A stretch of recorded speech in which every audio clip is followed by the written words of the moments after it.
Hello aspirants. तो आज हम एक बहुत इंपॉर्टेंट टॉपिक पे डिस्कस करने वाले हैं और वो टॉपिक ये है कि मैंने मेरे फर्स्ट अटेम्प्ट में एसएसबी के थ्रू रिकमेंड कैसे लिखना है।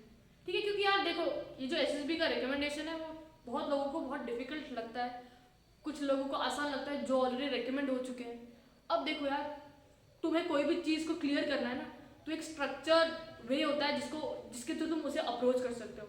आज हम ये डिस्कस करेंगे कि हम एसएसबी को कैसे अप्रोच कर सकते हैं। देखो, अगर तुम एसएसबी सेकंड स्टेज पे पहुंच चुके हो, मतलब तुमने रिटर्न की तैयारी की होगी, तुमने रिटर्न अपेयर किया होगा, तभी तुम एसएसबी में आए हो, राइट। तुम्हारा जो एनडीए को अप्रोच करने का वे था वो क्या था?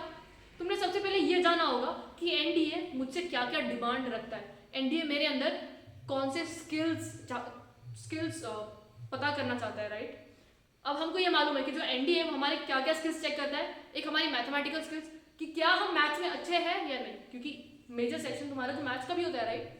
और जो दूसरा होता है that is general ability test.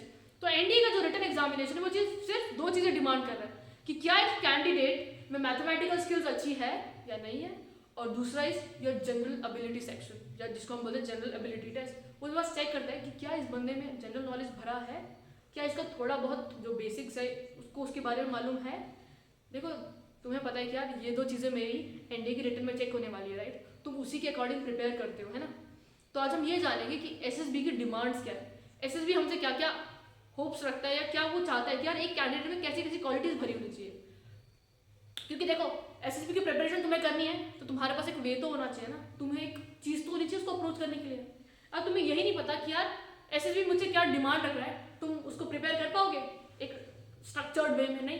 तो सबसे पहले हमें ये जानना है कि एसएसबी हमसे क्या क्या डिमांड्स रखता है, क्या क्वालिटीज हमें वो चाहता है, ठीक है। तो अगर हम डिस्कस करेंगे एसएसबी की डिमांड्स, देखो एसएसबी ना कुछ चीज़ें तुमसे चाहता है कि यार इस अगर कैंडिडेट में ये सारी चीज़ें मुझे मिल रही है तो डेफिनेटली मैं उसको मेरे जो भी डिफेंस मेरी इंस्टीट्यूशन के लिए वो एकदम अच्छा केपेबल है, उसके पास वो क्वालिटीज़ है, तो मैं पक्का उसको रिकमेंड करूँगा कि यार ये बंदा मेरे इंस्टीट्यूशन में होना चाहिए, मेरे फोर्सेस में होना चाहिए वो बंदा, राइट। तो देखो एसएसबी कुछ डिमांड्स रखता है। अब जैसे मेरा जब मैं प्रिपेयर कर रही थी मेरे एसएसबी के लिए, तो मैंने ना सबसे पहले ये चीज़ें जान ली कि एसएसबी एक कैंडिडेट के अंदर क्या क्या क्वालिटीज़ चेक करता है। तो जो क्वालिटीज़ चेक करता है ना वो होता है एक इंग्लिश, ठीक है, हम लिख सकते हैं इंग्लिश, वो इंग्लिश चेक करना चाहता है। और हम बोल सकते हैं जीके, तुम्हारा कॉन्फिडेंस, और तुम्हारे पास करंट अफेयर्स। ये चार चीज़ों पे ना, ये तुम्हारी चार चीज़ें ना बुनियाद है तुम्हारे उसकी। देखो अब इंग्लिश क्यों चाहिए तुम्हें एसएसबी में? देखो यार, जो भी कैंडिडेट वहाँ पे आएगा ना वो इंग्लिश में ही बोलने वाला है, राइट। जो भी तुम्हारे जितने भी टास्क होंगे उसमें वो बंदा इंग्लिश में ही कम्युनिकेट करने वाला है।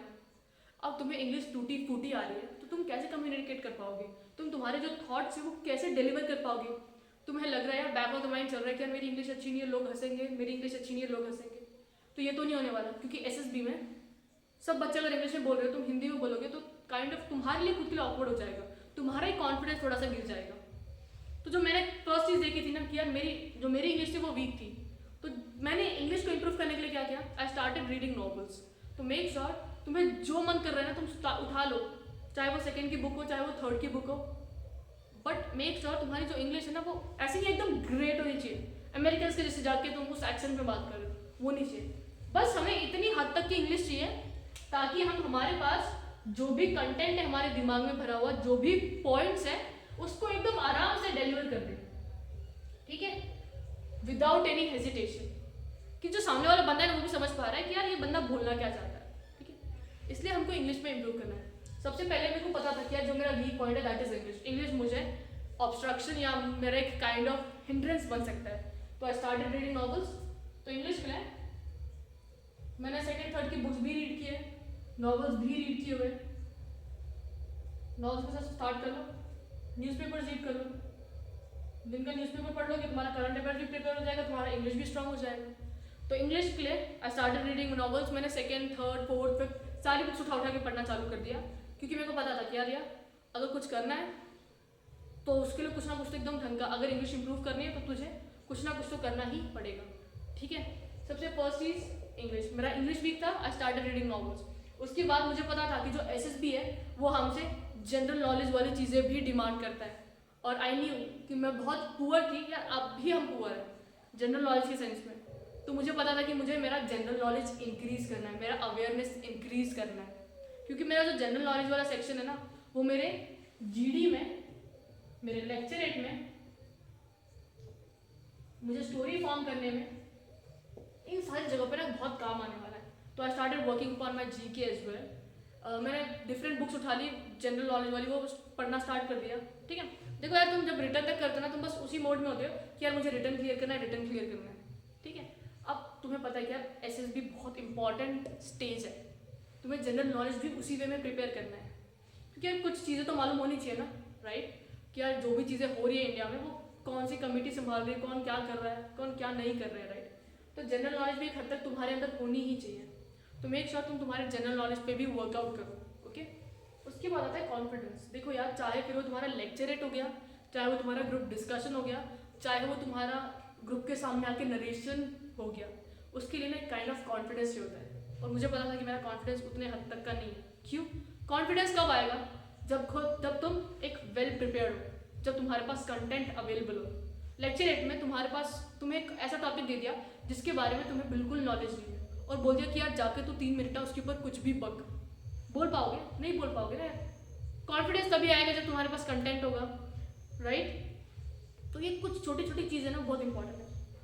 कॉन्फिडेंस, तुम्हारा नॉलेज, तुम्हारा कॉन्फिडेंस इंक्रीज करेगा। अब सोचो तुम्हारे पास नॉलेज भर भर के है, तुम्हारे पास उस टॉपिक से रिलेटेड ना 300-400 पेजेस की नॉलेज है, बट वहाँ पे जो मीडियम ऑफ, जैसे तुम बोलते हो सामने वाले को, वो किस वे में बोलोगे? तुम इंग्लिश में बोलोगे, राइट? अगर तुम्हारी इंग्लिश ही नहीं है ठीक, फिर से तुम अटक जाओगे, राइट? तो देखो अल्टीमेटली तुम्हारा जो गेम है ना, वो इंग्लिश में आकर रुक जाता है। तुम्हारे पास नॉलेज है बट तुम्हारे पास इंग्लिश नहीं है, यू लैक कॉन्फिडेंस। ठीक है, नॉलेज है, इंग्लिश नहीं है, अगेन यू लैक कॉन्फिडेंस। तुम्हारे पास इंग्लिश है, तुम्हारे पास इंग्लिश भर भर के है, ये पहला ये था। अब तुम्हारे पास नॉलेज नहीं है, तो फिर से लैक ऑफ कॉन्फिडेंस। तो देखो यार, एक चीज को स्टेबल करने के लिए ना, you require both the things, you require knowledge as well as English, क्योंकि इंग्लिश होगा तभी तुम नॉलेज डिलीवर कर पाओगे, राइट? ये दोनों बहुत इंपॉर्टेंट चीज़ है। तो मेक श्योर तुम्हारा कॉन्फिडेंस बूस्ट करने के लिए you need knowledge as well as English. ये दोनों बहुत इंपॉर्टेंट चीज़ है यार। तुमको लग रहा होगा कि यार क्या बकवास कर रहे हैं, कॉन्फिडेंस इसी चीज़ से आने वाला है। अब कॉन्फिडेंस आ गया ना, तुम धपा धप जाके दो चीज़ें बोल के आओगे। तो मेक श्योर तुम इन चीज़ों पे वर्क करो। अब नॉलेज कैसे इंक्रीज कर सकते हो? देखो यार, नॉलेज इन टर्म्स कैसा हो सकता है, तुम्हें पता है कि यार पिछले प्रीवियस ईयर्स के ना मैंने क्या किए थे, जो भी मुझे लग रहा था कि यार ये जो लेक्चरेट टॉपिक्स है ना, वो बहुत रिपीट हो रहे हैं। गूगल पे जाओ, सर्च करो कि क्या क्या लेक्चरेट टॉपिक्स है तुम्हारे, उसके अकॉर्डिंग ना, और तुम्हारा जो डिफरेंट चैनल्स है उस, या डिफरेंट तुम्हारे साइट्स होता है, उस पर तुम जाके प्रिपेयर कर सकते हो। मैंने दृष्टि आईएएस से प्रिपेयर किया था, विजन आईएएस तुम्हारे ना डिफरेंट कंटेंट्स प्रोवाइड करते हो। तुम एक लेक्चरेट टॉपिक डालोगे, तुमने डाल दिया इंडो पैसिफिक रीजन, तुम्हारा ढेर सारा नॉलेज तुम्हारे सामने आ जाएगा। उन सारी चीज़ों को रीड करते रहो। ऐसा नहीं कि यार एक टाइप पे तुम्हारा दिमाग आके खत्म हो जाएगा। जितना तुम पढ़ोगे तुम्हारा दिमाग उतना ज़्यादा एक्सपांड होगा, उतनी सारी चीज़ें तुम्हारे दिमाग में आती जाएगी। एक इसका बेनिफिट पॉइंट ये होगा कि देखो तुम्हारा इंग्लिश भी इंप्रूव हो जाएगा, तुम्हारा नॉलेज भी इंक्रीज हो रहा है। इंग्लिश आ गई, नॉलेज आ गई, कॉन्फिडेंस आ गया, तो तुम्हारा लेक्चरेट टॉपिक तुम फोड़ के आओगे। तो मेक श्योर तुम ये सारी चीज़ें कर रहे हो। सीए चार्टर्ड अकाउंटेंट नहीं है, सी इज योर करंट अफेयर्स। अब करंट अफेयर्स प्रिपेयर करने का रीज़न क्या है? देखो, करंट अफेयर्स अल्टीमेटली ना तुम्हारे ग्रुप डिस्कशन के टाइम पे बहुत काम आता है, राइट? ग्रुप डिस्कशन टाइम पे तुम्हें एक करंट टॉपिक, एक सोशल टॉपिक मिलता है, ठीक है? तो अगर तुम्हें यही नहीं पता कि यार अपने देश में चल क्या रहा है, क्या सोशल इशू चल रहा है, तुम्हें उसके बारे में कुछ इन्फॉर्मेशन ही नहीं है, तुम क्या ही बोल पाओगे, राइट? तो इसके लिए करंट अफेयर्स बहुत इंपॉर्टेंट है। करंट अफेयर्स को इंप्रूव करने के लिए आई स्टार्टेड रीडिंग न्यूज़पेपर। मैंने क्या किया था, न्यूज़पेपर रीड करना चालू कर दिया था, क्योंकि मेरे को मालूम था कि यार अगर तुमने न्यूज़पेपर पढ़ना चालू कर दिया ना, तुम्हारा 50% सिलेक्शन वहीं से होने वाला है। न्यूज़पेपर से तुम्हें करंट अफेयर्स मालूम पड़ जाएगी, तुम्हारी जनरल नॉलेज इंक्रीज हो जाएगी, तुम्हारी इंग्लिश इंप्रूव हो जाएगी, नॉलेज आ जाएगा, कॉन्फिडेंस बूस्ट हो जाएगा, ठीक है? अब मेरी बात सुनो, सिर्फ नॉलेज आना या इंग्लिश आना एक इनफ चीज़ नहीं है तुम्हारा एसएसबी क्लियर करने के लिए। तुम्हारे पास नॉलेज है, तुम्हारे पास इंग्लिश भी है, इंग्लिश है, नॉलेज है। अब कॉन्फिडेंस ऐसा तो नहीं होगा ना, तुम्हें इंग्लिश आ गई तो तुम कहीं पे भी जाके बोल दोगे। तुमने नॉवेल्स रीड करना चालू कर दिया तो तुम्हारा इंग्लिश ऑटोमेटिकली इंप्रूव होगा। यार तुम्हारा जो टंग है उसको रूटीन में भी तो आना पड़ेगा, है ना। तो उसके लिए व्हाट आई डिड वाज, मैंने ना मिरर के सामने जाकर प्रैक्टिस करना चालू कर दिया। आज मैंने जैसे कोई लेक्चरर टॉपिक उठा लिया इंडो पैसिफिक रीजन, मैंने उसके बारे में बहुत सारी इन्फॉर्मेशन पढ़ ली और वही इन्फॉर्मेशन को मैंने मिरर के सामने जाके बोलने की कोशिश की। पहले दिन 30 सेकंड में नहीं बोल पाई, सेकंड डे 45 मिनट्स, 45 सेकेंड्स, फिर 50 सेकेंड्स, 1 मिनट। बहुत दिन तक ना मेरी गाड़ी 1 मिनट पे ही रुकी रही। बट धीरे धीरे धीरे धीरे करते करते टॉपिक्स उठा रही थी, रीड कर रही थी, नॉलेज इंक्रीज हो रही थी, न्यूज़पेपर्स रीड कर रही थी, नॉवेल्स रीड कर रही थी। अल्टीमेटली ना ये सारी चीज़ें तुम्हारे लेक्चर में बहुत इंपॉर्टेंट होगी। और मिरर के सामने क्यों प्रिपेयर करना है? देखो यार ऐसा तो नहीं होगा ना, तुम जब लोगों को देखते हो ना तुम डर भी जाते हो बहुत टाइम, तो वो डर भगाने के लिए ना तुम जिसके सामने शुरू हो सकते हो ना उसके सामने शुरू हो जाओ। चाहे फिर वो मम्मी हो, चाहे वो भाई हो, जिसको पकाना है उसको पकाओ, बट मेक श्योर तुम्हारा जो आउटकम है ना, जो तुम्हारा रिजल्ट है, तुम्हें क्या चाहिए, तुम्हें रिकमेंड होना है, राइट। तो जिसके सामने जाके बकवास कर सकते हो ना इंग्लिश में, उसके सामने जाके बकवास करो, क्योंकि अल्टीमेटली हमारा रिजल्ट है रिकमेंड होना। अगर तुम घर में ही शर्माओगे तो तुम वहाँ पे जाके बोल नहीं पाओगे। बेटर यहाँ पे मिस्टेक्स करो, घर में मिस्टेक्स करो as compare to your SSB। यहाँ पे जो भी मिस्टेक्स हो रही है उसको इम्प्रूव करते हुए चलो और SSB में फोड़ के आता, ठीक है। तो इंग्लिश या जो मेरा टंग को रूटीन में लाने के लिए मिरर के सामने जाओ और प्रैक्टिस चालू कर दो, क्योंकि ये एक चीज़ है जो तुम्हें बहुत ज़्यादा हेल्प करेगी। और जो GD है ना, तो GD के लिए हमारे पास एक ऑलरेडी ग्रुप था जिसके अंदर हम सब मिलकर प्रिपरेशन करते थे। हम कोई भी करंट टॉपिक उठा लेते थे। अगर तुम्हारे लोकेलिटी में बच्चे हैं उनको सब इकट्ठा करो और ग्रुप डिस्कशन की लेक्चर टॉपिक उन्हीं के सामने बोलने की कोशिश करो, ताकि तुम्हारा जो कॉन्फिडेंस है वो बूस्ट हो जाएगा।